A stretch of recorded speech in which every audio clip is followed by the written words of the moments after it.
Now, on another matter, last week the U.S. military took another top terrorist leader off the battlefield.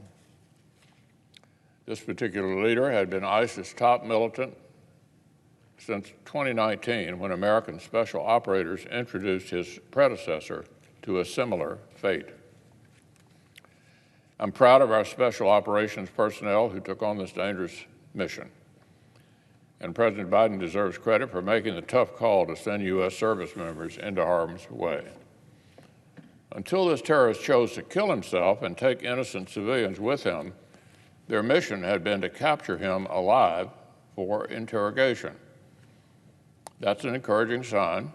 If the past 20 years of counterterrorism have taught us anything, it's that just taking out top leaders does little to uproot their networks. This terrorist could have been a source of valuable information for destroying ISIS. But this aspect of last week's mission also raises a question for our commander-in-chief. If President Biden recognizes the value of detaining top terrorists, then why are his staff still caught up in the long-standing liberal obsession with shutting down our detention center at Guantanamo Bay? The White House said last year that closing Gitmo was, quote, certainly our goal and our intention. But last week, U.S. forces undertook this mission that was designed to take this terrorist murderer alive for detention and questioning.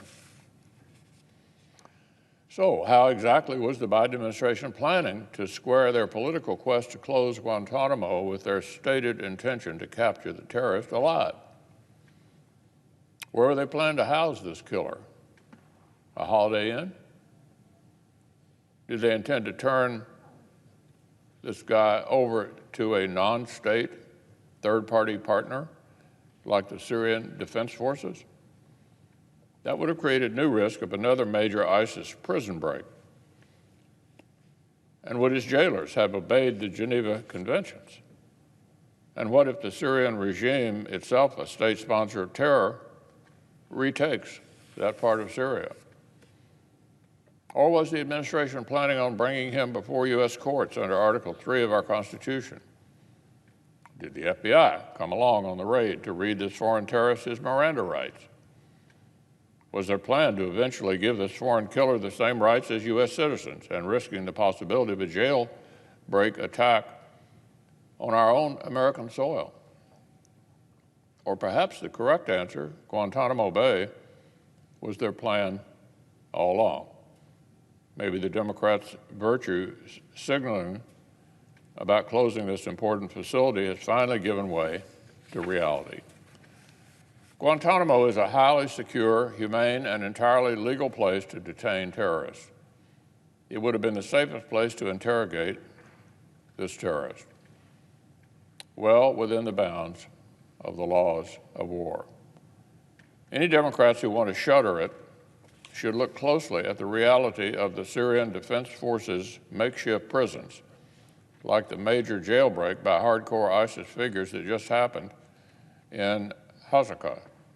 They should remember the massive ISIS prison break when the Taliban overran Bagram in Afghanistan. So if President Biden is pumping the brakes on his own plans to close Gitmo, he should say so, and I'll be the first to applaud him. If he isn't, he owes the country some answers about his intentions with last week's raid and our national security going forward. September the 11th taught us definitively that we cannot treat terrorism as merely a law enforcement challenge.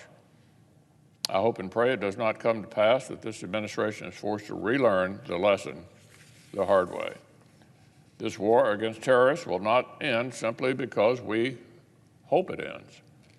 It will require sustained pressure to keep our enemies off balance.